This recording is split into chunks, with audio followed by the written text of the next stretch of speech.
이제 많은 분들이 오셔서 웨비너 시작하도록 하겠습니다. 오늘 저희 차인건 법률사무소와 다우존 삼국지사가 준비한 웨비나는 가상자산 특근법 관련된 시행령이 발표가 됐죠. 이 시행령에 대해서 긴급히 점검하는 기회를 갖고자 이렇게 준비를 했습니다. 먼저 오늘 세미나는 1시간 반 정도를 예상을 하고 있고요. 처음 한 20분 동안은 제가 특근법의 시행령 그 자체를 전반적으로 분석을 해드리고 여기서 문제점이 무엇인지 그리고 그 사업자분들께서 어떤 점들을 유의하셔야 되는 것인지 등을 좀 짚어볼 예정이고요. 이어서 저희가 홍콩에 있는 홍콩 베리스터 법정 변호사시죠. 박완기 변호사님을 모셨습니다. 해외의 가상자산 관련된 규제 동향을 좀 확인해 보고요. 그 다음에 저희 사무소의 차상진 변호사님이 이번에 가장 중요한 이슈 중에 하나죠. 가상자산 사업자의 신고 제도에 대해서 짚어보도록 하겠습니다. 이후에는 김민석 이사님, 저희가 해치랩스에서 파운더로 계시는 김민석 이사님 모셨는데요. 블록체인 스타트업이 특히 특근법에 관련해서 준비해야 되는 방법들을 좀 확인해 보도록 하겠습니다. 오늘 원활한 진행을 위해서 채팅창은 일단은 저희 토론자들만 입력할 수 있도록 해놨는데요. 다만 질문이 있으신 경우에는 줌의 Q&A 기능을 이용하시면은 저희들이 확인해서 답변을 드릴 수 있도록 하겠습니다. 먼저 각자 자기소개를 간단히 하고 진행하겠습니다. 저는 권오훈 변호사입니다. 지금 현재 차인권 법률사무소의 파트너로 재직하고 있고요. 대한변호사협회 IT 블록체인 위원회 위원이고 스타트업 법률지원당에서 다양한 스타트업들 지원을 하고 있습니다. 주로 ICO, STO 등과 같은 가상자산 관련된 규제들에 대한 자문을 제공해드리고 있습니다. 다음으로는 차상진 변호사님입니다. 차상진 변호사님께서 본인 소개 부탁드리겠습니다. 안녕하십니까. 저 세 번째 주제 발표를 맡은 차상진 변호사입니다. 저는 지금 차인권 법률사무소 파트너 변호사로 재직하고 있고요. 전에는 한국예탁결제원과 국세청에서 일을 했습니다. 그리고 이제 은행법학회 그 상임이사 현재 하고 있고 금융투자연수원 강의 가끔 하고 있으며 서울시 핀테크랩이라든지 핀테크 지원센터에서 멘토링 제공해드리고 있습니다. 네, 다음으로는 강사장 부장님입니다.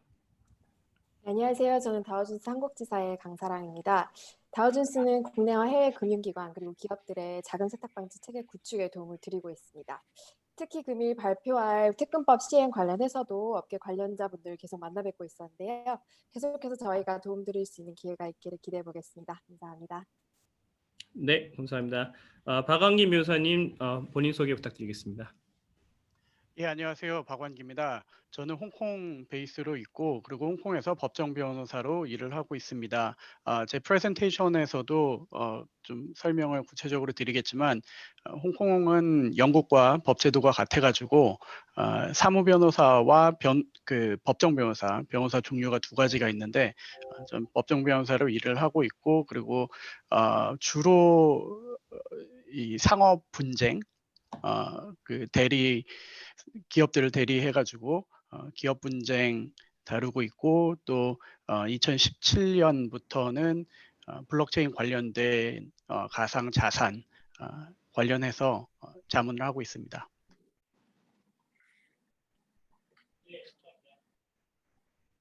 네, 감사합니다. 김민석 이사님은 잠시 후에 조인하시기로 하셔가지고요. 오실 때 또 소개시켜 드리도록 하겠습니다. 그러면 우선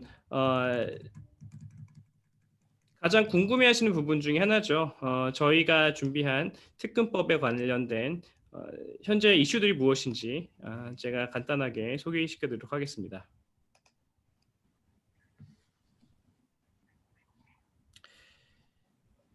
예, 먼저 오늘 저희가 다룰 내용은 개정안의 주요 내용 4가지를 한번 확인해 보고요. 이슈들 3가지가 무엇인지 아실 수 있게 될 건데 가장 중요한 거는 가상자산 사업자 및 가상자산의 범위에 대해서 저희가 항상 궁금했었는데 여기에 대해서 금융의 입장이 나왔습니다. 그래서 여기에 대해서 제가 간단히 설명을 드리고 실명 확인 입출금 개정 발급 기준 게 나왔다는 점. 그다음에 가상자산 사업자 신고 관련된 절차 및 방법이 개정안에 좀 들어가게 됐는데요. 이 절차 부분들은 제가 차상진 변호사님께 설명을 좀 넘기도록 하겠습니다. 그리고 업계의 가장 큰 서두 중에 하나였죠. 트래블 룰. 가상자산이 이동할 때 어떻게 정보지를 제공해야 되는지 대상 및 기준을 발표를 하긴 했는데요. 제가 설명드릴 테지만 1년을 또 유예를 했습니다. 그래서 또 한 1년 정도의 기간이 좀 남아 있습니다. 다만 오늘 발표를 들으시게 되면 이 세 가지 점들이 좀 의문을 좀 갖고 돌아가실 수 있는데, 첫 번째는 금융위가 발표한 주요 가상자산 사업자라는 개념이 또 새롭게 들어갔습니다. 그래서 이게 과연 어떤 내용인지 저희가 좀 짚어보고요. 그다음에 가상자산 사업자의 예외사항으로 독립적인 통제권이라는 표현이 들어갔는데요. 이 독립적인 통제권이라는 게 과연 어떤 내용인지 이 부분도 짚고 넘어가겠고요. 마지막으로는 ICO의 사실상 금지다 이런 표현을 쓰고 있는데, 그렇다면 향후 ICO가 어떻게 될 것인지 이 부분에 대해서도 오늘 발표를 들으시면은 조금 좀 이해가 되시지 않을까 싶습니다. 먼저 일반적인 내용을 좀 말씀드리면은 저희가 특근법이라고 하는데 법률명 자체는 굉장히 길죠. 특정 금융거래 정보 보고 및 이용 등에 관한 법입니다. 그래서 법이 개정되면서 시행령이 나와야 됐던 거죠. 법은 2021년 3월 25일 시행을 앞두고 있는데요. 여기에 대해서 금융위가 지난 11월 3일 개정안을 입법 예고했습니다. 시행령 개정안을 입법 예고했고요. 현재는 의견 수렴 절차입니다. 그래서 입법 예고 기간은 40일인데 이 의견 수렴 절차라는 게 무엇이냐면은 입법 예고된 안을 놓고 업계 또는 일반인들, 전문가들의 의견을 수렴해서 고칠 것은 고치겠다는 취지인데요. 사실상 이번에 나온 입법 예고안이 결정이 된 안이라고 보시면 될 것 같습니다. 그러면서 또 한 가지 눈여겨야 될 부분은 보도자료 배포 부분입니다. 그래서 2020년 11월 3일 개정안 입법 예고와 동시에 관련된 보도자료를 배포해서 저희가 보도자료를 보면서 금융위에서는 이렇게 좀 생각을 하고 있구나라는 것을 좀 알 수가 있었습니다. 주요한 내용 네 가지는 제가 서두에 말씀드린 바와 같이 가상자산 사업자 및 가상자산의 범위를 좀 제한했다는 점, 그리고 실명 확인 입주금 개정에 대한 발급 기준이 마련되었다는 점, 그리고 한국에서 가상자산 관련된 사업을 하려면 필수적으로 이루어져야 되는 사업자 신고 절차 방법 등이 마련됐다는 점, 그 다음에 트래블 룰, 이 네 가지가 주요 내용인데요. 먼저 가상자산 사업자 및 가상자산의 범위 제한을 좀 살펴보겠습니다. 제일 왼쪽에 있는 칼럼이 법에 대한 내용이고요. 그 다음이 개정안에 대한 거, 그 세 번째가 보도자료 내용으로 제가 우선 이렇게 세 가지로 나눠봤습니다. 근데 보시게 되면은 법이 가장 구체적이고 그 다음이 개정안이 약간 첨부를 좀 했습니다. 법을 보게 되면은 가상자산 사업자의 정의에 대해서 이렇게 열거를 해놓고 있는데요. 사실상 가상자산과 관련된 어떠한 유형의 사업을 하든지 다 포섭이 되게 되어 있는 것으로 보입니다. 예를 들어서 가상자산을 매도 매수하는 행위, 가상자산을 교환하는 행위, 가상자산을 이전하는 행위, 보관 관리하는 행위, 이런 것들을 중개 알선 대행하는 행위 등등등이 있는데 6번에 보면은 그 밖에 그 자금 세탁 방지, 자금 세탁 행위의 가능성이 높은 것으로서 대통령령을 정하는 행위가 있는데 이번에 시행령에서는 이 6번은 정하지 않았습니다. 그래서 6번을 정하지 않으면서 1번부터 5번까지만 보겠다라고 하는데 1번부터 5번까지를 보게 되면 사실상 가상자산과 관련된 모든 행위들이 다 가상자산 사업자에 포섭이 됩니다. 그리고 이 가상자산 이전하는 행위는 좀 이렇게 좀 제한을 시켜놨는데 다만 주목해야 될 부분이 사실은 금융위 보도자료입니다. 금융위 보도자료에서는 시행령의 법 적용 범위를 주요 가상사업자로 제한한다. 이렇게 하면서 예시를 해놨는데요. 첫 번째는 가상자산 거래업자, 두 번째는 보관관리업자, 세 번째는 지갑서비스업자 이렇게 되어 있는데 그렇다면 이 주요 가상 사업자라는 게 의미가 있는지에 대해서 이제 논란이 있을 수밖에 없는 상황입니다. 왜냐하면은 법에도 그렇고 시행령에도 그렇고 이 주요 가상 사업자라는 것은 없는 용어입니다. 그렇다면은 법에도 없지만 금융위에서는 가상 자산 사업자를 제한할 것이냐, 여기에 대해서는 논란이 있을 수밖에 없는 상황인데, 그렇다면 가상자산 거래업자, 뭐 보관관리업자, 지갑서비스업자 이런 것들 외에 이런 행위들 외에는 가상자산 사업자가 아닌 것인지 라는 의문이 들 수가 있는데, 저희가 법률가로서만 봤을 때는, 법만 봤을 때는 비록 금융위가 이런 행위 태양들을 예시로 들고 있지만 이거 외에도 가상자산과 관련된 거의 대부분의 행위들은 가상자산 사업자에 해당할 여지가 굉장히 높다. 이렇게 보시면 될 것 같습니다. 왜냐하면은 비록 보도자료는 이렇게 나왔지만 법과 시행령만 봤을 땐 그런 내용이 없기 때문이죠. 그리고 가상자산과 관련해서는 특별한 논의는 없었는데요. 가상자산도 굉장히 넓게 포섭이 되어 있죠. 그래서 경제적 가치를 지닌 것으로서 전자적 증표로 거래 또는 이전될 수 있는 전자적 증표, 그에 관한 인체 권리 포함한다고 해서 디지털 자산이면서 이전될 수 있는 것, 이동될 수 있는 모든 형태의 디지털 자산은 다 가상자산으로 포섭을 하고 있습니다. 그렇기 때문에 거래될 수 있는 디지털 자산이다 하면 일단 대부분 가상자산을 보시면 될 거로 보시면 될 텐데요. 다만 이번 보도자료에서는 다크코인 등 거래 내역이 파악이 안 되는, 그러니까 트래블룰이 적용이 될 수도 없는, 누가 누구한테 보내지 알 수 없는 경우에는 자금 세탁 방지 위험이 크기 때문에 아예 취급을 금지할 예정이다라고 표현을 했습니다. 그래서 중요한 거는 첫 번째로는 그 비즈니스를 하시는 분들께서 유의를 하셔야 될 점은, 첫 번째, 다루고자 하는 자산이 이 법에 따른 가상자산인지를 한번 확인해 보셔야 되고요. 만약에 가상자산이라고 한다면은 내가 그 가상자산을 갖고 무엇을 하고 싶은지를 다음으로 확인해 보셔야 됩니다. 만약에 가상자산을 갖고 법에서 말하는 가상자산 사업의 범위에 포섭이 된다고 한다면 그 다음으로 신고를 하셔야 되는 거죠. 그런데 이제 제가 말씀드린 것처럼 과연 무엇이 가상자산이고 무엇이 가상자산 사업자인지에 대한 좀 법적으로 좀 따져야 될 부분들이 많이 있습니다. 그래서 이런 것들은 유의를 하셔야 될 것 같고요. 다음으로는 실명 확인 입출금 계정 발급 기준, 이 부분에 대해서는 논란이 있었죠. 현금을 다루지 않는 가상자산 사업자의 경우에도 은행을 통해서 실명 확인 입출금 계정을 발급받아야 되는지에 대한 이슈가 있었는데, 결론적으로는 금융위는 법화, 그러니까 피앗 머니라고 많이 부르는 법화와 가상자산 간의 교환이 없는 경우에는 실명 계정이 필요 없다라고 얘기를 했습니다.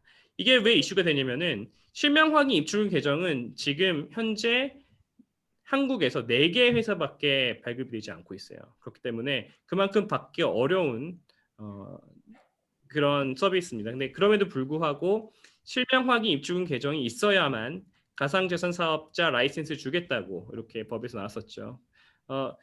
이 말이 무슨 뜻이냐면은 결국은 만약에 가상자산 관련된 사업을 하면서 법화, 원화든 달러든 엔화든 피앗머니와 가상자산 간의 교환이 없다면은, 그렇다면 적어도 이런 실명 확인 입출금 계정은 필요 없다, 이렇게 보시면 될 것 같습니다. 다만 그럼에도 불구하고 가상자산 사업자 신고는 필요할 수가 있습니다. 그래서 이 부분은 제가 잠시 후에 저희 사무소의 차상진 변호사님께서 자세히 좀 말씀 주실 거기 때문에 일단 넘어가도록 하겠습니다. 다음으로는 트래블룰인데요. 트래블룰이라 함은 가상자산을 이전할 때 그 송신을 담당하는 측이 그 이전과 관련된 정보를 수취인에게 제공을 해야 된다는 의무인데, 굉장히 말이 많았죠. 왜냐하면은 이 가상자산 사업자들끼리 어떤 프로토콜도 현재 없는데 어떻게 어떤 정보를 누가 누구한테 줄지를 정하느냐에 대한 이슈들이 있었습니다. 그래서 금융위 이번 발표자에 따르면은 트래블룰에 대해서는 1년을 유예를 했습니다. 그래서 2022년 3월 21일부터 시행한다. 그 전까지는 1년 동안 가상자산 사업자들끼리 한번 잘 논의해가지고 내놔봐라, 뭐 이런 입장입니다. 그래서 2022년부터 시행된다고 아시면 될 것 같고요. 특히 거래소가 타깃이 될 것 같다는 생각이 듭니다. 그래서 거래소에서 주고받을 때, 특히 줄 때 어떻게 줄 것이냐 정보를 이거를 좀 유의하셔야 될 것 같고요. 규제 적용 기준은 100만 원 상당 이상입니다. 그래서 만약에 뭐 지금 현재 비트코인이 뭐 천정무지로 올라가고 있는데 뭐 1000만 원이라고 칩시다. 그러면은 0.1비트가 보낼 때는 트래블 룰이 적용이 돼서 정보를 제공해야 된다는 것이죠. 그 규제 적용 대상도 특이할 부분인데요. 개인 간의 거래에서는 이 특근법이 적용이 되지 않습니다. 그래서 가상자산 사업자들 간에 주고받을 때만 제공이 되는데 이제 트래블룸을 제가 말씀드린 것처럼 송신을 담당하는 자에게 의무가 있어요. 그래서 가상자산 사업자가 가상자산 사업자에 보낼 때는 당연히 보내야 되고요. 또 가상자산 사업자 개인한테 보낼 때도 이제 보낸 사람이 가상자산 사업자니까 이것도 적용이 되는데 사업자가 직접 수취를 확인을 해야 됩니다. 그래서 식별이 되지 않는 개인한테 보낼 때는 이체가 안 됩니다. 또 개인이 가상자산 사업자를 볼 때 어떻게 되냐 이게 애매하죠. 왜냐면은 개인이 원래는 트래블 적용이 돼야 되는데 그렇지가 않다고 하니까 그래서 그냥 보내는 걸 막을 수가 없어요. 그래서 다만 사업자가 직접 의신거래에 해당하는지를 판단을 해야 된다고 이렇게 보고 있습니다. 또 개인이 개인한테 보낼 때는 이 트래블이 적용되지가 않습니다. 이제 세 가지를 제가 짚어보려고 하는데요. 좀 말씀드린 것처럼 주요 가상자산 사업자라는 거를 금융위가 밝히고 있는데 과연 이것이 어떤 의미인지가 좀 불분명합니다. 그래서 금융위 보도자료상 주요 가상자산 사업자는 첫 번째 거래소, 거래업자라고 표현을 하고 있는데요. 보게 되면 가상자산을 매도, 매수하고 이전하고 또 보관 관리까지 할 수가 있는데 다만 이러한 경우에도 만약에 거래소가 단순히 매수, 매도만 하는 제한의 장만 제공하고 이게 약간 뭐 당근마켓 이런 비슷하게 생각하는 것 같아요. 그래서 게시판만 제공하고 직접 매수, 매도하지 않는다면은 주요 가상자산 사업자가 아니다. 그래서 예외라고 보고 있습니다. 좀 헷갈리죠. 저도 좀 헷갈리는데 제 생각에는 이렇게 보는 것 같습니다. 가상자산을 직접 들고 있으면서 움직이느냐 아니냐. 만약에 가상자산을 사업자가 직접 들고 있는 형태의 사업이라고 한다면은 법에 적용을 받는 주요 가상자산 사업자를 보는 것 같습니다. 그거는 보관 관리 업자도 마찬가지인데요. 커스터디 수탁 사업과 관련해서도 이렇게 봅니다. 그래서 만약에 사업자가 개인 암호키 등을 보관 저장하는 프로그램만을 제공하고 개인 암호키에는 독립적인 통제권을 가지지 않아서 가상자산의 이전 보관 교환에 관여하지 않는 경우는 이 가상자산 사업자를 안 보겠다는 취지입니다. 마찬가지로 가상자산이 유저들한테 있느냐 아니면은 사업자한테 있느냐를 놓고 기준을 보는 것 같습니다.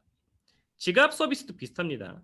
그래서 만약에 지갑을 뭐 종이, 플라스틱, 금속 등 오프라인으로 하는 소위 콜드 월렛으로 제조를 한다거나 이런 식의 어떤 기술적인 서비스만 제공하고 가상자산을 직접 들고 있지 않는다고 한다면은 특근법에서 말하는 가상자산 사업자는 해당하지 않는다라고 볼 여지가 있는데 다만 유의하셔야 될 점은 이 부분이 법에 있는 내용이 아니라는 겁니다. 이거는 금융위가 해석하는 내용이기 때문에 차후에 어떻게 가상자산 사업자를 저희가 이제 신고도 진행을 하고 등록도 할 텐데요. 그때의 다양한 유형화가 되면서 그때서야 좀 알 수가 있을 것 같습니다.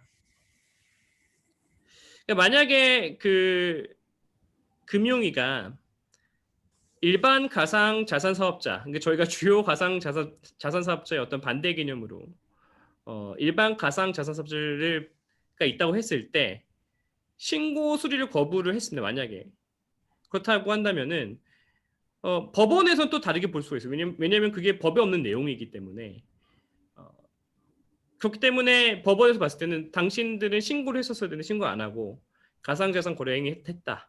그러면 신고 없이 가상자산 관련 사업을 진행한 것을 보고 처벌을 할 수도 있습니다. 그래서 이런 것들이 지금 현재 문제가 되고 있는 부분입니다. 그다음에 금융위 보도자료에 따르면은 이 가상자산 사업자에 해당하지 않는다고 보는 예외에 대해서는 이 독립적인 통제권을 가지지 않는다라는 부분이 있는데요. 어, 이거는 제가 말씀드린 것처럼 그 지갑을 관리하는 자가 가상자산을 직접 들고 있다고 한다면은 독립적인 통제권이 있는 것이 아니냐 이렇게 볼 수가 있고, 만약에 그것이 아니라 가상자산을 직접 핸들하지 않고 간접적으로만 핸들하고 있다면은 독립적인 통제권이 없다라고 이렇게 볼 수가 있는데요. 이거는 사실 다시 돌아와서 법에 없는 내용입니다.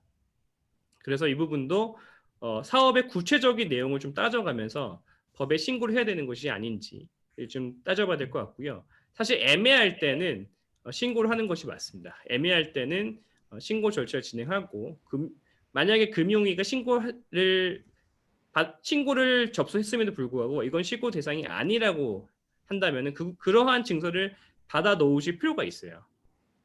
그래야지만 비록 법이 없다고 하더라도 금융위의 등록의 거부에 따라서 우리가 안 했다, 금융위에서 필요 없다고 했다, 뭐 이런 식의 디펜스가 가능할 것으로 보입니다. 마지막으로 가장 관심 있는 주제 중에 하나일 텐데요. ICO 금지가 과연 어떤 의미인지 좀 살펴봐야 될 필요가 있습니다. 금융위 보도자료를 보게 되면은 특근법이 국제 기준인 FATF 권고에 따라서 가상자산 사업자에게 자금 세탁 방지 의무를 부과한 것이지 제도화를 의미하지는 않는다라고 했는데, 동시에 ICO, 이니셜 코인 오퍼링이죠. 에 대해서는 사실상 금지 원칙을 유지한다라고 했습니다. 이거를 보게 되면은 저희들이 봤을 때 한국에서 가상자산 사업을 하겠다고 하면서 ICO를 하겠다라고 하면은 그 신고를 받지 않을 것으로 보입니다. 하지만 그 법만 봤을 때는 ICO를 한다는 것은 암호화폐를 매수하는 것으로 보일 여지가 충분히 있죠.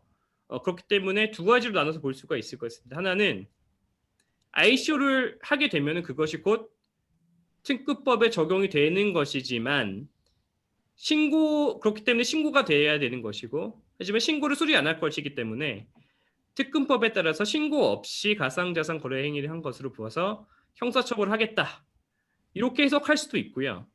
그게 아니라 아예 특근법의 적용 대상이 아니기 때문에 형사처벌 대상이 아니다, 그렇기 때문에 지금까지와 동일하게 사실상 금지, 법적인 금지가 아니라 사실상 금지에 해당 가능성이 있다라고 이렇게 볼 수가 있습니다. 하지만 이 둘 중에 무엇이 될지는 정해진 건 없는 것 같아요. 그래서 적어도 예전에는 두 번째 케이스를 볼 가능성이 매우 높았다고 한다면은 이제는 첫 번째로 해석해서 ICO에 대해서 적어도 형사처벌할 수 있는 어떤 근거 규정은 생겼다. 그래서 적어도 특근법에 따른 가상화폐 발행은 굉장히 유의해야 된다는 점은 말씀드려야 될 것 같습니다. 결론입니다. 특근법의 적용 대상에 해당하는 가상자산 사업자 그리고 금융위가 신고를 수리를 하고자 하는 대상은 명확히 좀 파악이 되어야 될 필요가 있고요. 현재로서는 좀 불분명한 부분이 있습니다. 그래서 여기에 대해서는 좀 법적인 조언을 좀 받으실 필요가 있고요. 가상자산 보관 관리업자, 지갑 서비스업자에 대해서 독립적인 통제권이란 무엇인가, 이게 좀 명확히 할 필요가 있습니다. 현재로서는 앱을 제공하는 수준에서는 괜찮다라고 보고 있는 것 같은데 과연 그런 의미인 것인지 좀 지켜봐야 될 것 같고요. ICO에 대해서는 예전까지는 어떤 직접적인 규제가 없었지만 이제는 해석에 따라서는 특근법에 따라서 ICO 자체가 어려워질 수 있다. 만약에 신고 없이 ICO를 진행하게 된다면 형사처벌을 받을 리스크가 배제할 수 없다는 점, 이 부분은 좀 짚고 넘어가셔야 될 것 같습니다. 네, 제 발표는 이렇게 마무리하도록 하겠고요. 질문 있으신 분은 줌에서 질문을 올려주시면 저희들이 확인해서 한 번에 좀 답변을 드릴 수 있도록 하겠습니다. 예, 다음으로는 박완기 홍콩 변호사님께서 진행을 하시도록 하겠습니다. 예, 안녕하세요. 박완기입니다.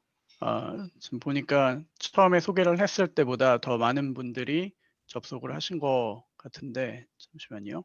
제가 스크린 쉐어를 먼저 하고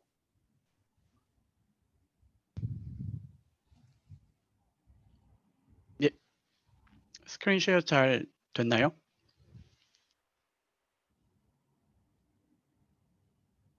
네.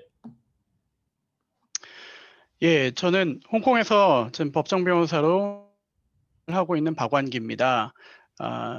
제 소개를 잠깐 먼저 드리고 그러고 나서 홍콩에서 지금 가상 자산 관련 규제 현황에 대해서 말씀을 드리겠습니다. 홍콩에서도 입법안이 나온 상태인데 그 관련해서 좀 자세하게 살펴보도록 하겠습니다.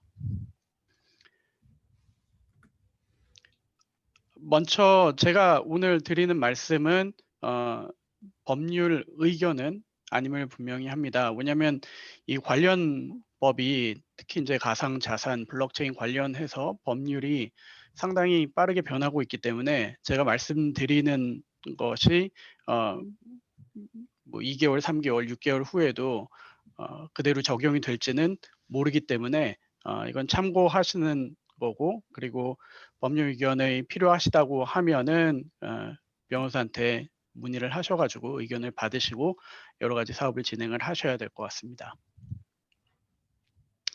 저는 법정 변호사인데 홍콩은 변호사 종류가 두 가지가 있습니다. 법정 변호사와 사무 변호사로 이렇게 두 가지로 나뉘는데 이제 제가 법정 변호사라고 소개를 하면은 많은 분들이 법정 변호사는 뭐를 하는 변호사냐, 일반 변호사하고 어떻게 다르냐라고 하는 질문을 많이 하셔서 제 소개를 할 때 좀 간략하게 말씀을 드리는데 홍콩은 영국하고 법 제도가 똑같습니다. 그래서 영국에서도 변호사 종류가 두 가지듯이 홍콩도 그 변호사 종류가 두 가지고 주로 저는 기업 소송, 상사 중재 그리고 홍콩 소송을 하고 있고 그리고 기업들을 대리해서 소송을 진행을 하고 있습니다. 그리고 2016년 말 2017년부터는 가상 자산, 이제 블록체인 관련되어 있는 법률 자문도 하고 있습니다.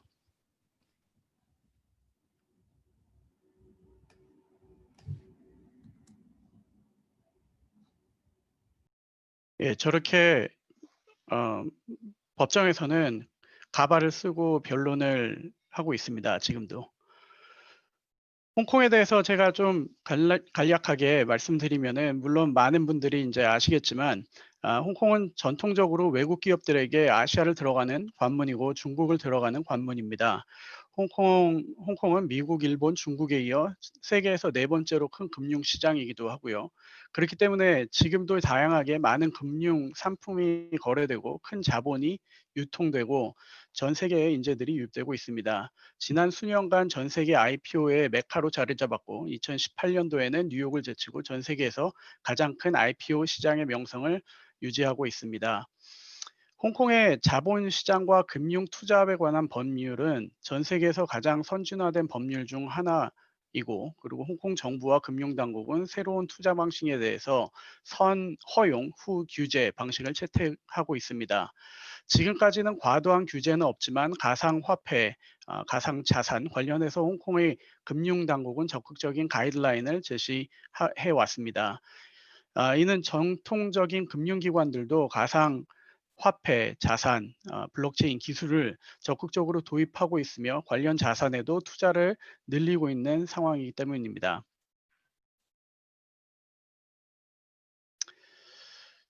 홍콩에서는 홍콩 증권선물위원회 Securities and Futures Commission (SFC)라고 하는데요. 그 SFC가 금융 관련 규제를 총괄하고 있습니다. FSC는 ICO, STO 및 가상화폐, 펀드에 대한 가이드라인을 제시하고 규제의 틀과 폭을 정하는 주무기관입니다. 2015년부터 SFC는 가상화폐 리스크에 대한 지침을 발표하는 것을 시작으로 2017년 9월에는 ICO 관련 성명과 규제 샌드박스에 대한 사항을 발표하면서 시장의 가이드라인을 제시하기 시작했습니다. 2018년에는 가상자산 투자 조합을 관리하는 규제 기준 및 가상자산 거래소 운영자를 규제할 수 있는 틀과 또 가상자산 유통 중개인의 규제 기준 등을 발표하면서 점점 규제의 틀을 만들어 나가고 있는 모습을 보였습니다. 그리고 2019년 11월 작년 11월 이제 1년 전쯤이죠.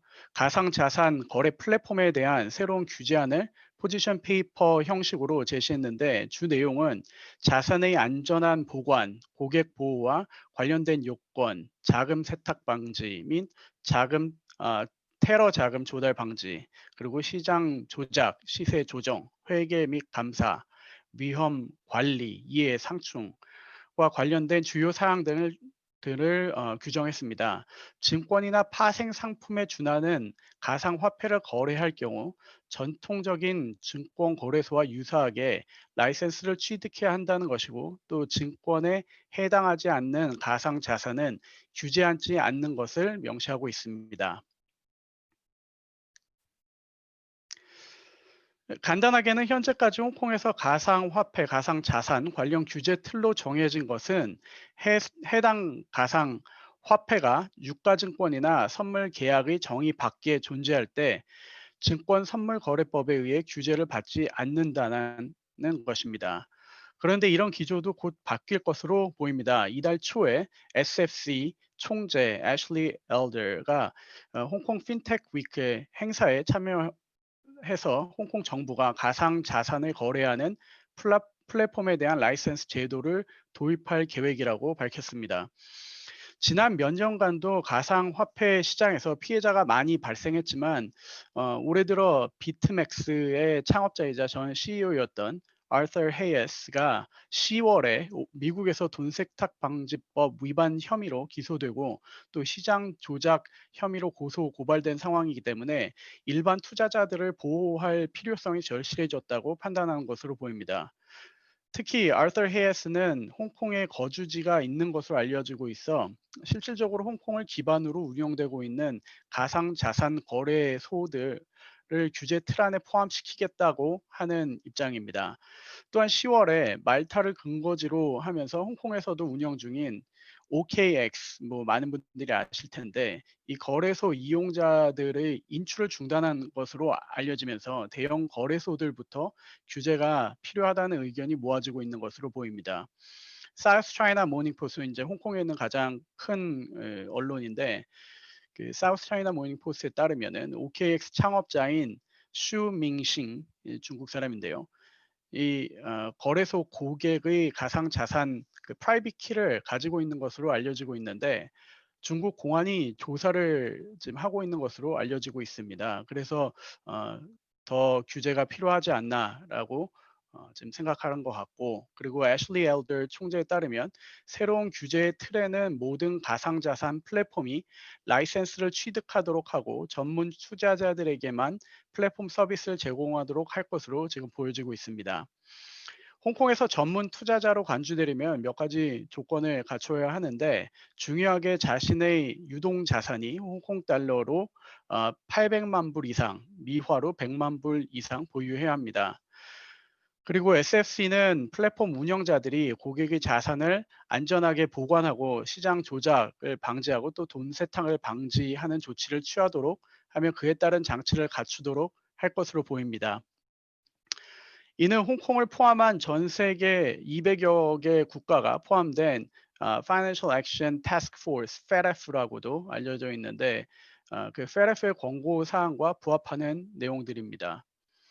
홍콩에서는 지금까지 규제 관련 회색지대에 있었던 것들이 분명해지고, 그리고 서비스 이용자를 보호할 수 있는 규제 틀 속으로 가상 자산이 들어가게 된다고 해서 지금 이 법안을 긍정적으로 보고 있습니다.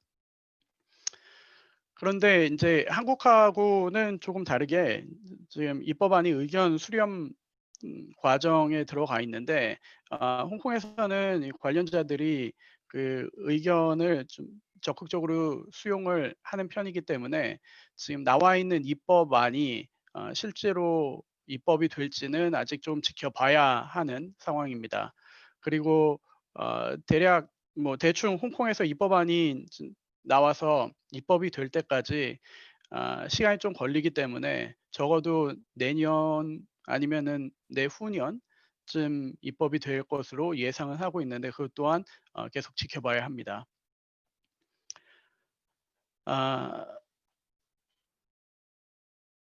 지금 이렇게 입법안이 나왔다고 해도 제가 말씀드린 것처럼 아직 입법이 될 때까지는 현재의 규제의 틀을 가지고 가상 자산 그리고 플랫폼들이 규제가 될 거기 때문에 현재 홍콩에서 가상 자산, 포트폴리오 매니저, 펀드 유통자, 플랫폼 운영자에 대한 규제 틀이 어떻게 갖춰져 있는지를 살펴보는 것은 여전히 의미가 있을 것으로 생각을 합니다.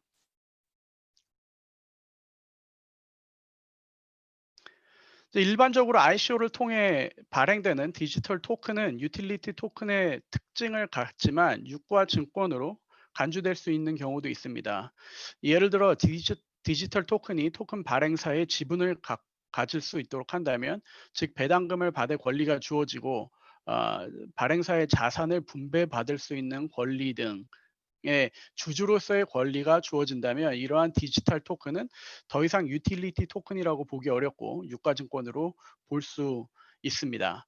또한 발행사가 디지털 토큰 구매자에게 이자를 지급하고 투자 원금을 상환하는 경우라면 이는 회사채로 볼 수 있게 됩니다. 또 마지막으로 디지털 토큰 발행사에서 토큰 판매 자금을 공동으로 관리하고 토큰 구매자는 수익을 낼 목적으로 ICO 프로젝트에 참여하는 경우라면 Collective Investment Scheme, CIS라고 하는데 집합 투자 기구로도 볼 수가 있게 됩니다. 제가 이렇게 나열해드린 세 가지 경우 가상 화폐의 모양을 갖고 있으나 결국 유틸리티 토큰이 아닌 유가증권으로 볼 수밖에 없기 때문에 선물거래법이 적용이 됩니다.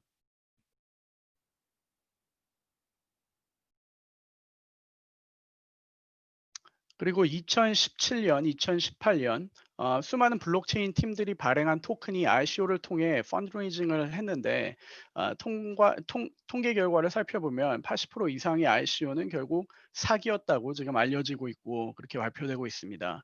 이에 따라 제가 잠시 말씀드린 대로 2018년 11월 1일에 SFC에서 가상화폐에 투자하는 투자자들을 보호하기 위한 방안으로 가상화폐 포트폴리오 매니저, 펀드 유통자, 거래 플랫폼 운영자를 규제하는 틀을 발표를 했습니다.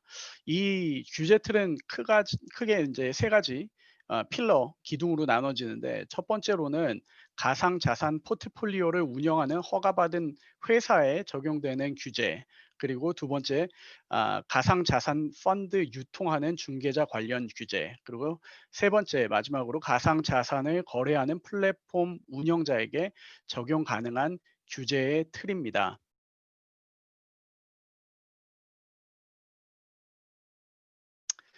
(2019년 10월 4일에는) SFC에서 가상자산 투자 포트폴리오를 취급하는 자격이 있는 기업을 위한 기본 조항이라고 하는 이제 제목으로 37페이지 분량의 규정을 발표를 했습니다.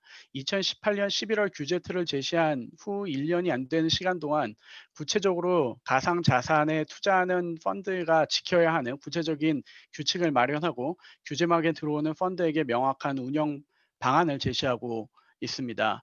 가상화폐 시장을 충분히 분석했다라는 표시로 받아들여지고 있고, 그리고 규제 환경을 정비하고 시장의 안정성을 높이는 한편 투자자를 적극적으로 보호하는 모습으로 이제 해석이 됩니다.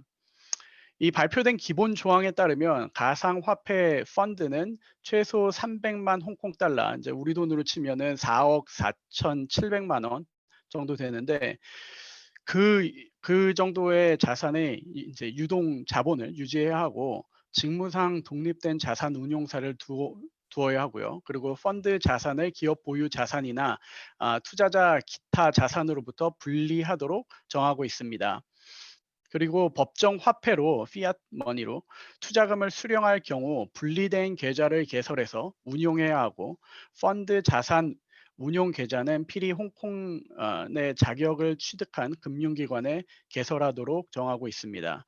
펀드는 하드웨어, 소프트웨어, 인프라를 갖춰야 되고, 그리고 키 생성이 어떻게 되는지, 그리고 그 과정, 스토리지가 어떻게 되는지, 블록체인 관련된 보안 수준에 관해서 평가 시스템을 구축하고 모니터링 해야 하도록 돼 있고, 그리고 자금 세탁 방지, 엔티머니 런더링, AML이라고 하죠.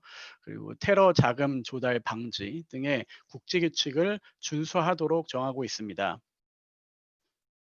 그 외에도 Security Token Offering, STO라고 하죠. 그 관련 규제에 대해서도 지금 틀이 정해져 있긴 한데, 사실상 이 STO 규제가 나오고 나서 아직까지 실질적인 STO 마켓이 크게 형성돼 있지는 않습니다. 왜냐하면 성공적인 ICO를 통해 가지고 그 ICO가 다 진행이 된 후에 그 프로젝트들 중에서 이제 STO를 하고자 하면은 신청을 할 수가 있는데, 아시다시피 많은 ICO 프로젝트들이 성공하지 못한 경우도 있고, 그리고 아직 STO를 할 준비가 안 된 경우도 있기 때문에 아직까지는 규제의 틀은 정해져 있다고 해도 STO 마켓이 그렇게 활발하게 지금 돌아가고 있지는 않습니다. 그래서 이거는 나중에 특별히 또 시간이 있다라고 하면은 제가 이 부분에 있어서는 관심 있는 분들 대상으로 추가로 좀 설명을 해드리겠습니다. 오늘은 요 정도에서 제 발표는 마치겠습니다.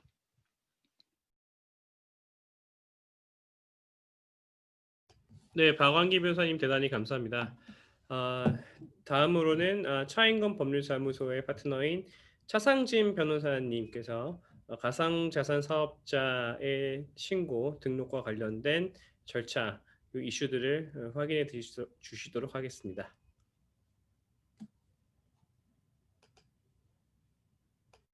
맡게 된 차인건 법률사무소 차상진입니다. 먼저 화면 공유를 좀 해드리도록 하겠습니다. 예, 가상자산 사업자의 범위와 함께 가장 많은 관심이 많은 주제인 것으로 알고 있습니다. 그러나 이제 많은 것들이 아직 확정되진 않았고, 그리고 현재 특근법 시행령 규정이랑 그다음에 하위 규정들이 아직 정비가 되지 않은 상태라서 일부는 이제 변경이 될 수가 있습니다. 다만 저희가 분석하는 것은 기존 법률이랑 이번에 나온 시행령 입법 예고안, 그리고 최근의 정책 트렌드를 기초로 예상을 말씀을 드리는 것이다. 이런 점을 고려해서 들어주시면 감사하겠습니다. 우선 신고 제도 개관에 대해서 우선 말씀을 드리는데요. 신고 접수와 이제 수리와 통지 모두 이제 금융정보분석원장이 한다라고 되어 있는데요. 보도자료에서 보면, 그리고 또 법령을 보면 실제로는 이제 금융감독원이 이제 위탁을 받아가지고서 대부분의 업무를 이렇게 진행을 하되, 마지막에 이제 감독원이 이제 다 보고 나서 이제 금융위원회한테 이제 의견을 제시하는 형태로 실제로는 업무가 진행이 될 것으로 보입니다. 그리고 여러분들께서는 만약에 이제 신고와 관련돼서 이제 어떤 커뮤니케이션을 하게 된다면 당연히 이제 금융위원회보다는 이제 금융감독원과 함께 구체적인 커뮤니케이션이 이루어지면서 업무가 진행될 것으로 보입니다. 네, 금융위원회가 일정한 인가, 허가, 등록, 신고제도 등을 만들고 이를 시행하는 과정은 시기마다 약간의 트렌드 변화가 있었고, 그에 따라 운영되는 모습에도 좀 차이가 있었습니다. 과거에는 이제 제가 예탁원에서 근무하거나 그럴 때쯤은 이제 제도가 만들어지면 근거법령이 시행되기 전에 이제 이를 수행하고자 하는 업체들한테 구체적인 컨설팅 등을 제공을 해가지고 제도가 딱 시행되는 날이 있으면 그날 오전에 이제 접수를 딱 받고, 접수를 받고 나면 오전 좀 늦은 시간이나 아니면 오후 초에 등록이나 인가가 이루어지고, 인가가 이루어지면 이제 그 업에 따른 최초의 거래가 발생을 해서 이제 보도자료가 나오고, 이런 방식으로 이제 업무가 진행됐던 시절도 존재합니다. 다만 이제 최근에는 이제 법령이 시행된다 하여도 하위 규정이 변경되기도 하면서 민간에서 이를 연구하고 등록 신청이나 그 결과에 따라서 이제 등록 신청이나 신고를 하고, 감독기관이 이제 신청서 등을 받아보면서 요건을 심사하고, 그리고 여러 신청서들을 비교하면서 어느 정도 톤으로 맞추는 것이 이 업을 규제하는 데 적절할 것이냐에 대해서 이제 판단을 해가면서 민간과 소통을 해가면서 이제 신고라든지 등록 업무를 수리하는 경우가 많아졌습니다. 최근에 이런 변화가 있다 해서 금융위원회가 과거보다 민간에 대해서 좀 더 투박해졌다고 생각하실 것은 아니고요. 금융산업이 변화가 워낙 빠르다 보니까 과거처럼 이제 현실적으로 모든 것을 세팅하고서 그 업무를 진행하는데 좀 한계가 있고, 그리고 선제적으로 제도 시행 전부터 금융위원회나 아니면 감독기관이 개입해가지고서 너희들 어떻게 신고해야 된다, 뭐 이렇게 또 개입을 하다 보면 해당 그 영역이 일정한 방식으로 획일화될 수 있고, 이런 것들은 이제 최근에 이제 금융혁신이라든지 이런 트렌드에는 좀 맞지 않기 때문에 이제 변화가 된 것으로 보입니다.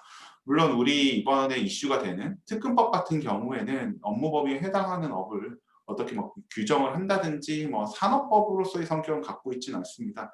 다만 그럼에도 불구하고 신고 제도가 있기 때문에 이제는 특근법상 가상자산 사업자의 업무 범위에 해당하는 업을 하기 위해서는 반드시 신고를 하셔야 되고, 그 신고가 이루어지지 아니할 경우에는 이제 형사처벌 등이 있어서 그 업을 하실 수 없음을 염두에 두실 필요가 있습니다. 결국은 이제 개정법 시행 후에 여러분들이 주목해서 보셔야 될 것은, 내가 하는 업무가 가상자산 사업자에 해당하여 그 신고 대상일 것이냐, 그다음 가상자산 사업자에 해당한다면 어떻게 신고를 수리할 수 있을 것이냐, 그리고 현재 비즈니스 모델 그대로 신고를 하여도 수리가 될 수 있을 것이냐, 아니면 어느 정도 수정 또는 사업 비즈니스 전반 모델에 대해서 어느 정도 피벗을 해야 될 것이냐, 수정이나 피벗을 한다면 어떻게 해야 될 것이냐, 이러한 고민들이 이제 이루어져야 할 것으로 보입니다. 가상자산 사업자의 그 신고 제도에 대해서 좀 말씀을 드리겠는데요. 그 신고 의무는 이제 그 금융정보 분석원장에게 이제 가상자산 사업을 하시려는 분들 해야 되고, 특이한 건 이제 5년마다 이제 갱신을 해야 되고, 사실상 이제 그 법 7조 8항을 보면 사실상 대부분의 업무를 이제 금융감독원장에게 신고 관련 업무를 위탁할 수 있도록 되어 있습니다. 그리고 이 신고 제도 규정이 들어온 것이 좀 특이한 부분인데요. 그러니까 규정이 들어왔다는 것 자체보다도 입법된 구조가 약간은 좀 주목해서 볼 필요가 있습니다. 우선 기존 특급법 7조에다가 이제 가상자산 사업자 신고 관련 규정을 이제 뒀는데요. 기존의 7조는 수사기관 등에 대한 정보 제공 규정이었습니다. 이것을 10조로 이관하고, 그리고 기존의 10조였던 특정 금융거래 정보 제공 사실의 통보 규정을 10조의 2로 이렇게 이관하는 좀 복잡한 입법 방식을 취했는데요. 이렇게 입법이 되는 거는 이제 제가 예전에 전자증권법이라든지 자본시장법 개정안이라든지 이런 것들을 이제 업무 작업을 하다 보면 실무자로서는 대단히 좀 어렵고 복잡한 작업을 감수하고서 하는 작업입니다.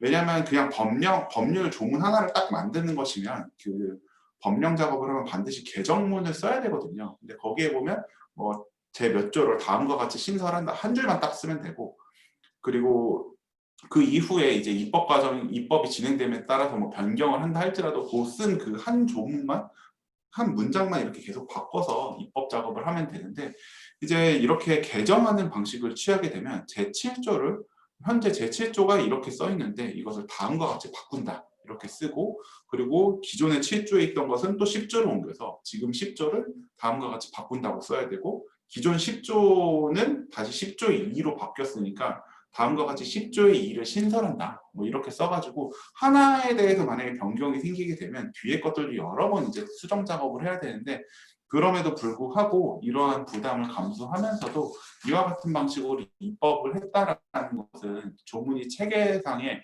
위치에 대해서 상당히 신경을 썼다라는 점을 고려해서 보셔야 됩니다. 실제로 보면 이제 이 법이 전체 조문 번호가 기존에는 17조 정도까지 있었고, 그럼에도 근데 이번 개정 이후에 이제 조문 번호가 3개나 더 생겼다는 것은 개정 비율로는 매우 큰 개정에 해당하고, 그리고 특근법이 처음에는 목적 규정, 정의 규정이 위치하다가 7조에 이르기까지는 이제 금융기관 등이 일정한 행위를 좀 규정을 하고, 그다음에 이제 8조부터는 금융정보 분석원장이 일정한 행위를 규정하다 보니까 가상자산 사업자를 7조에 위치시키는 것이 가장 적절하다, 이런 판단을 했던 걸로 보이는데요. 앞으로도 이제 법령 해석에서는 한 법 체계 내에서의 일정한 체계적 해석을 해야 되기 때문에 이러한 그 어려운 작업을 부담하면서도 이제 개정을 7조로 입법을 했다라는 것은 이제 좀 우리가 앞으로도 염두에 두셔서 보셔야 될 부분이라고 생각합니다.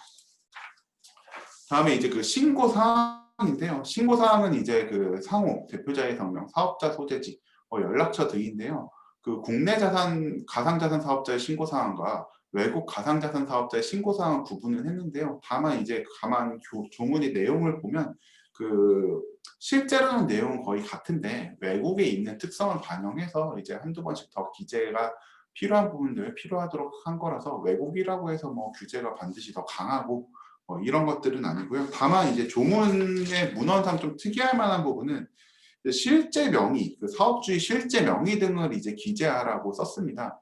근데 보통은 이제 성명이라고 하면 실제 명의를 당연히 의미하는 것으로 보고 있는데, 그럼에도 불구하고 이제 시행령안이라든지 이런 곳에서 이제 이러한 문헌을 하고 있는 것은 이제 사업자랑 당국 간에 이제 인식이 갭이 되게 큰 만큼 당국이 좀 우려를 하고 있다. 인식이 갭이 대단히 커가지고 이제 성명 쓰라고 하면 뭐 케빈, 뭐 그레이스 이렇게 영어 이름 쓰시는 분들이 되게 많은데, 그런 방식으로 이제 기재를 할 것까지 우려를 하고 있다. 그러니까 어떻게 보면 이제 금융 당국 입장에서는 이제 현재 그 사업을 하고 계시는 분들한테 대단히 가까이 다가가고 싶어하는 모습도 조금은 보이지만, 그럼에도 불구하고 이제 원활한 커뮤니케이션은 어려울 수도 있다. 양자가 보는 시선이 갭이 상당히 클 수도 있다라고 해서 조문을 이제 구체적으로 이렇게 쓴 것으로 보입니다.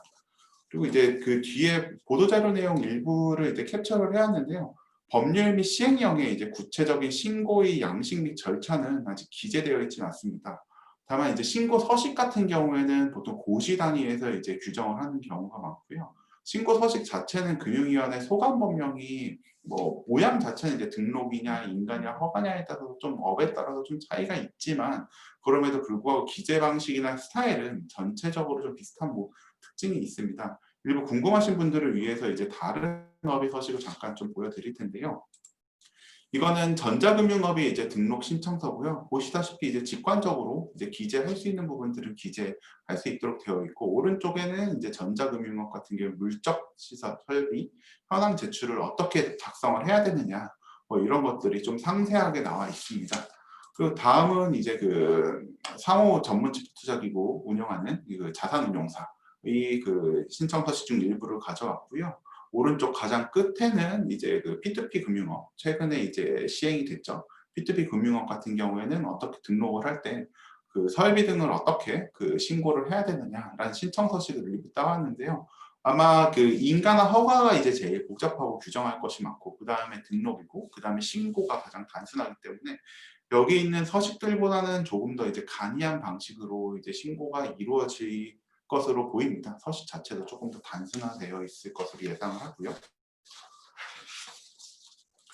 다음으로는 이제 그 신청 서식 같은 경우에는 이제 고시를 통해서 곧 제공이 될 거고, 다만 어떤 것들을 첨부해야 되느냐에 대해서 정관, 본점의 위치와 명칭을 기재한 서류, 대표자 및 임원이 범죄 경력 자료, 뭐 업무 방법서, 뭐 이런 것들을 제출하도록 하고 있는데요.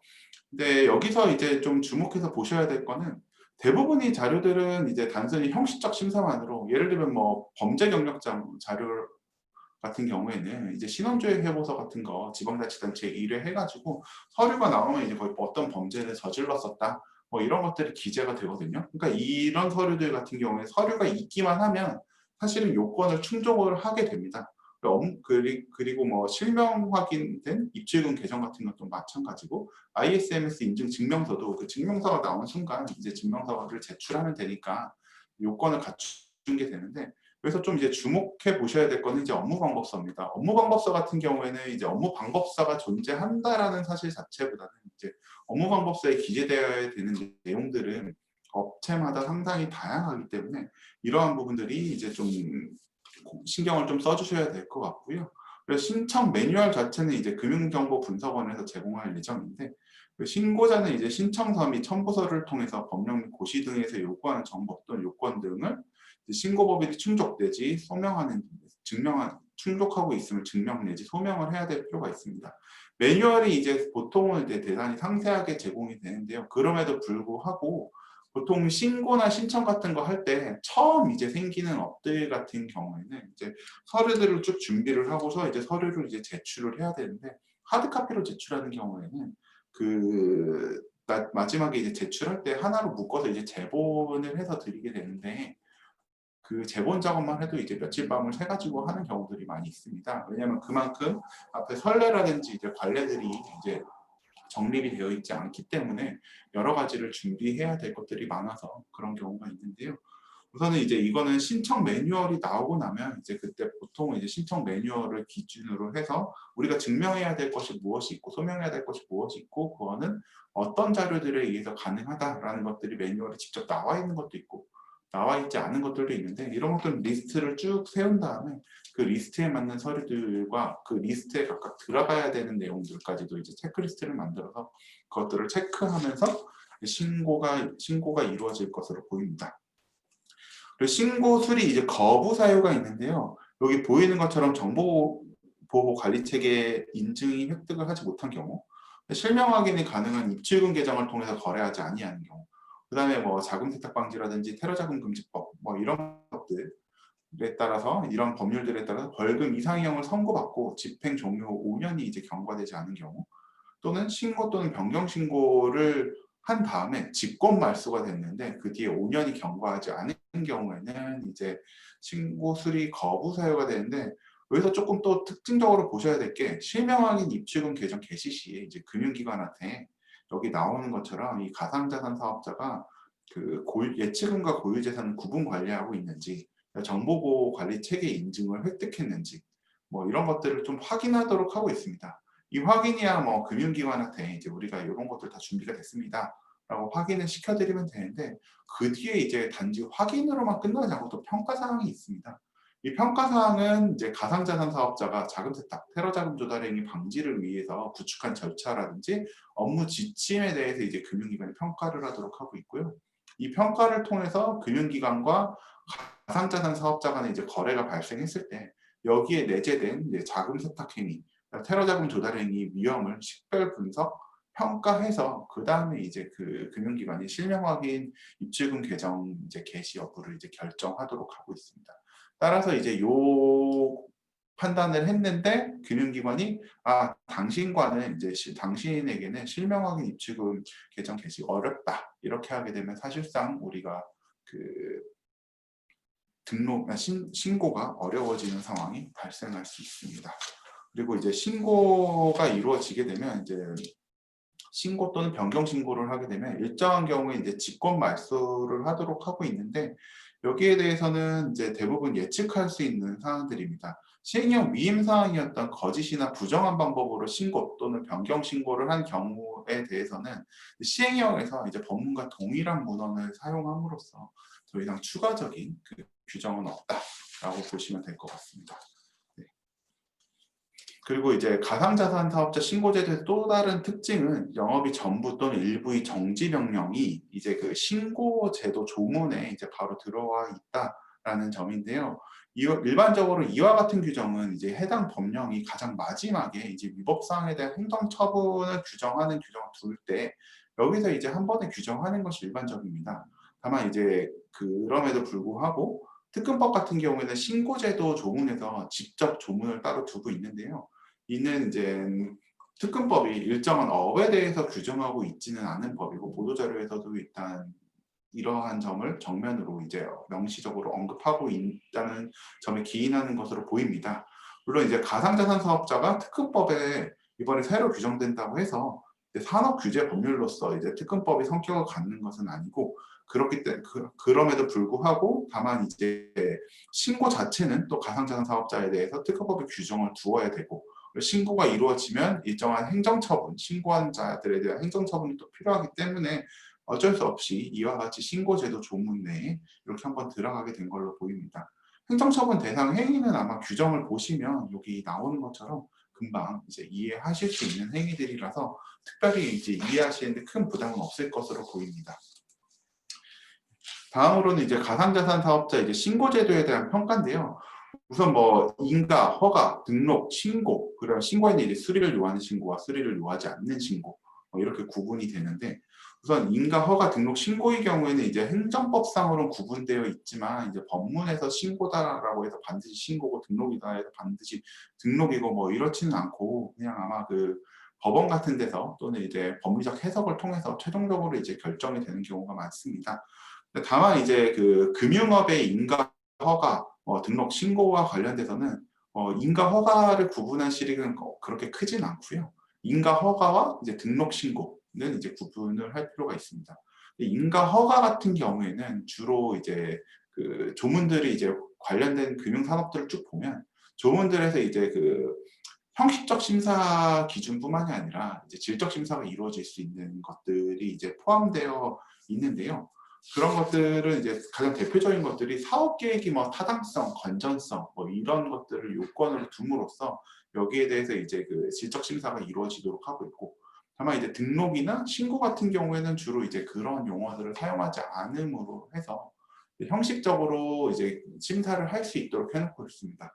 다만 이제 최근에 이제 이런 진입 규제라고 하는데 인가, 허가, 등록, 신고 같은 경우 진입 규제 트렌드는 이제 그 등록 신고라 할지라도 이제 최근에는 보다 이제 질적 심사를 조금 더 이제 타이트하게 하는 편이고요. 다만 이제 그 이러한 현상이 발생하게 된 거는 결국은 이제 규제 혁신을 위해서는 이제 뭐 허가라든지 인가라든지 이런 거를 이제 조금 슬림하게 함으로써 뭐 몇 개의 허가 제도를 없애서 뭐 신속하게 이제 업을 하게 됐고 규제가 혁신되었다라고 정부 기관에서는 좀 이러한 그 수요도 있고, 그러다 보니까 이제 기존의 인가 허가였던 건 등록으로 내려오고 등록이었던 거는 수리로 내려오는데, 신고 같은 경우는 원칙적으로 뭐 세금 신고처럼 내가 딱 서류를 제출하면 끝나야 되는데, 근데 그럼에도 불구하고 수리를 요하는 신고가 생긴 거는 기존에 있던 허가인 것을 이제 신고로 바꾸다 보니까 딱 제출한 걸로 그냥 끝내버리기에는 또 너무 위험하니까 이제 수리를 요하는 신고라는 개념이 생기게 됐고요. 아마 우리 업도 그렇게 될 것으로 보입니다. 여기서 좀 주목해서 보셔야 될 거는 여기 아래 표인데, 신고 사항을 마련했고 수리 거부 사유를 마련해서 거부 사유에 해당하지 않으면 이제 신고에 성공하는 것으로 전체적인 스킴은 짜여 있는데, 우리가 조금 신경을 써야 될 거는 이제 신고 사항 중에서 업무 방법이랑 이제 실명 확인 입출금 등인데, 여기에 대해서 이제 조금 이제 우리가 신경을 써야 됩니다. 예를 들면 업무 방법 자체가 이제 뭐 투자자라든지 뭐 이용자들이 피해를 입을 수 있는 업무 방법을 기재하면 형식적으로 업무 방법이 기재된 서류를 제출했다 해서 금융위원회가 바로 받아주기는 어려운 상황이거든요. 그렇기 때문에 혹시나 이제 우리 신고 절차에서 그 질적 심사가 이루어질 수 있는 부분은 이제 업무 방법이 될 수 있고, 또 다른 거는 아까 말씀드렸듯이 이제 금융기관이 이제 확인 판단이 필요한데 이 가상자산 사업자의 그 자금 세탁 방지 체계라든지 이런 것들에 대한 평가를 금융기관이 하게 됩니다. 이 평가를 통해서 이제 금융기관이 봤을 때 당신과는 이제 업무를 같이 하기 어렵다라고 되면 금융기관이 이제 그 거래를 거부하게 되고, 거래를 거부하게 되면 우리 신고 요건을 갖추지 못하게 됨으로써 이제 사실상 신고를 할 수 없는 뭐 이런 상황이 발생할 가능성도 있습니다. 그리고 마지막으로는 이제 그 신고 대상 가상자산 사업자에 관한 부분인데요.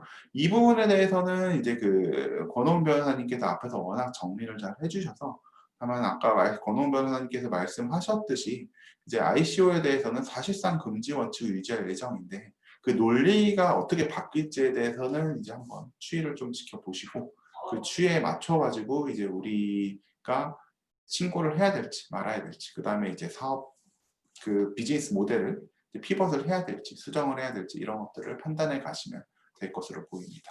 제가 준비한 발표는 여기까지입니다. 감사합니다.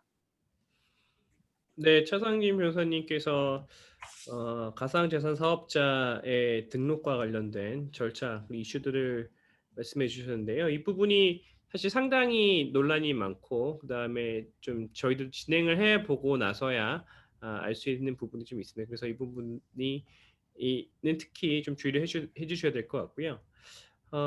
다음으로 김민석 이사님의 세션을 진행하기에 앞서서 저희가 그 웨비나 만족도 조사를 제가 드릴 텐데요. 이 간단한 설문조사니까 설문조사에 참가해 주시면 굉장히 감사하겠습니다.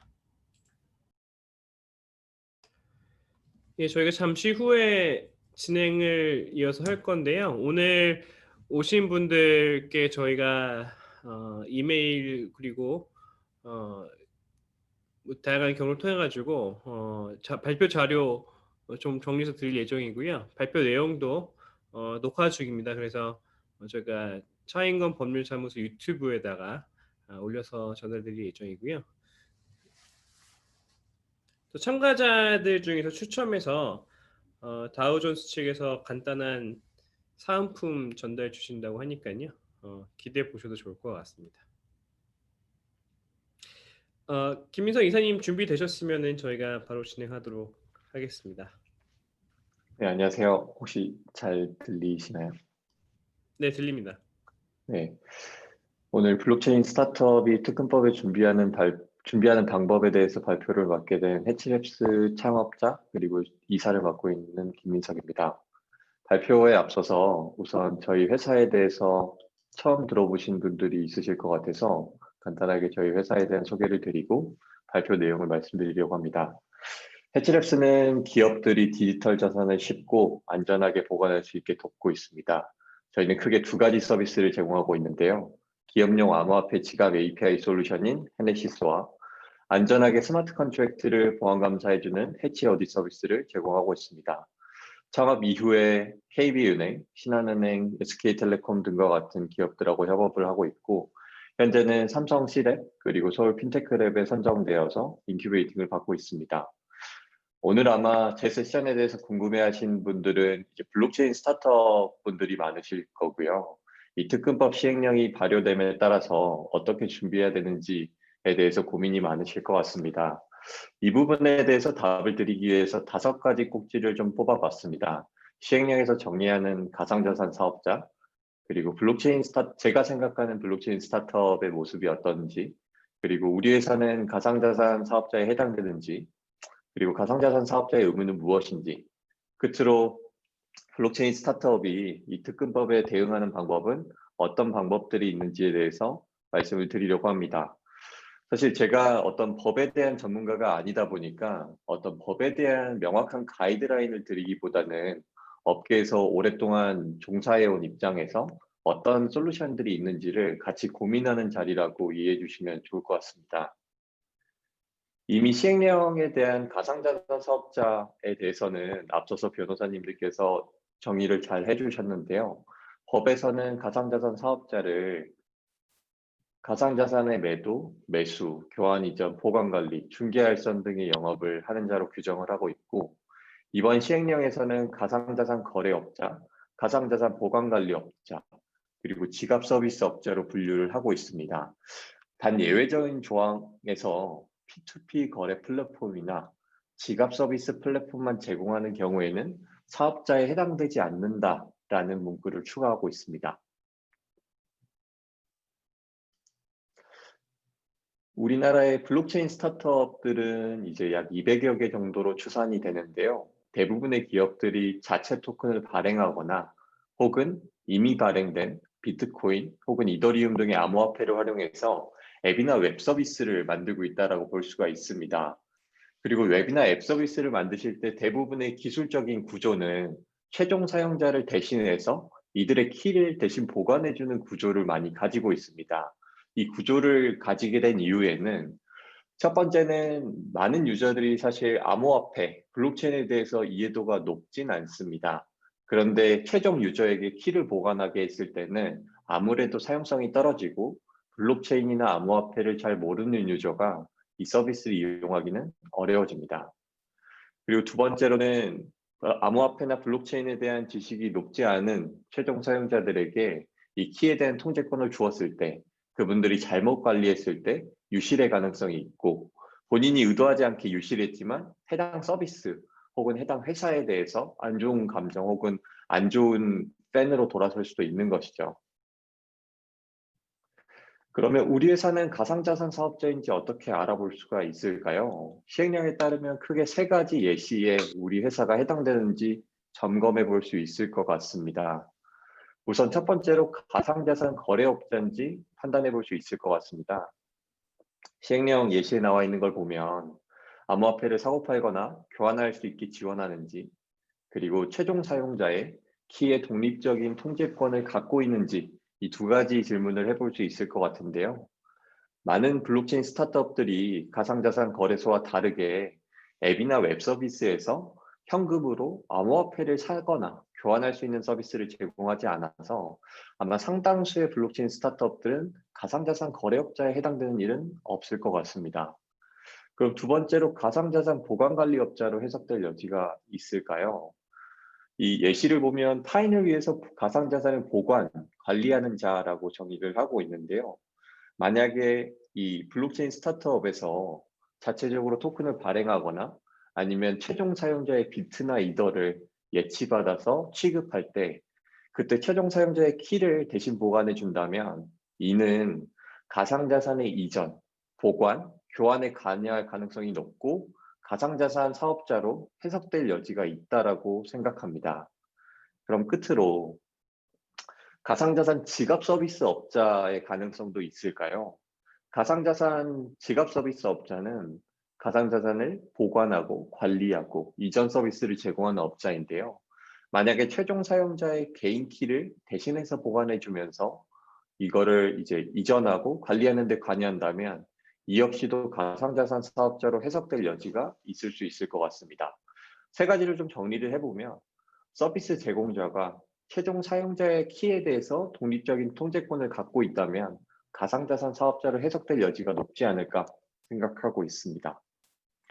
그러면 가상자산 사업자로 이렇게 분류되게 되면 어떤 책임을 묻게 되는 걸까요? 어떤 책임을 가질까요?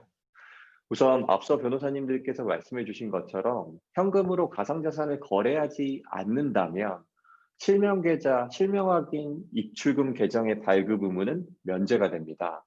다만 여전히 ISMS, 정보보호관리체계 인증을 취득해야 되는 의무와 자금 세탁 방지 의무를 가지고 있습니다. 아마 ISMS 정보보호관리체계에 대해서는 기존의 특근법에서 이미 명시를 해놨기 때문에 오늘 세미나를 듣는 분들은 굉장히 익숙할 것 같은데요. 이 자금 세탁 방지의 의무에 대해서 아마 궁금하신 부분들이 있을 것 같습니다. 이 부분에 대해서는 앞서서 권호원 변호사님도 이야기를 해주셨는데요. 한 번만 더 짚어보도록 하겠습니다. 이 시행령에 봤을 때에는 가상자산 사업자 지갑 안에서 외부로 출금되는 경우와 이 외부에서 가상자산 사업자의 지갑 안으로 들어오는 두 가지 경우를 나눠서 이야기를 하고 있는데요. 이 가상자산 사업자 지갑의 외부로 출금되는 경우에 이 출금되는 지갑 주소의 KYC와 AML을 가상자산 사업자가 해야 되는 의무를 갖고 있습니다. 그리고 외부에서 가상자산 사업자 지갑 내부에 들어오는 경우에 입금되는 경우에도 이 입금된 가상자산에 대한 KYC와 AML을 가상자산 사업자가 해야 되는 의무를 갖고 있습니다. 그래서 어떻게 보면은 은행에서 이제 은행 시스템과 교환하는 여러 업체들의 KYC와 AML을 해야 되는 의무를 가지는 것과 크게 다르지 않을 것 같다라는 생각이 드는데요. 하나의 스타트업이 이런 의무를 갖게 된다면 조금 부담이 클 수 있다라고 생각은 하고 있습니다. 그러면 블록체인 스타트업들은 이 특근법 시행령에 맞춰서 어떻게 준비를 해보는 게 좋을까요? 제가 가능한 옵션을 세 가지 정도로 생각을 해봤습니다. 우선 첫 번째는 가상자산 사업자를 취득하는 방법이 있을 것 같습니다.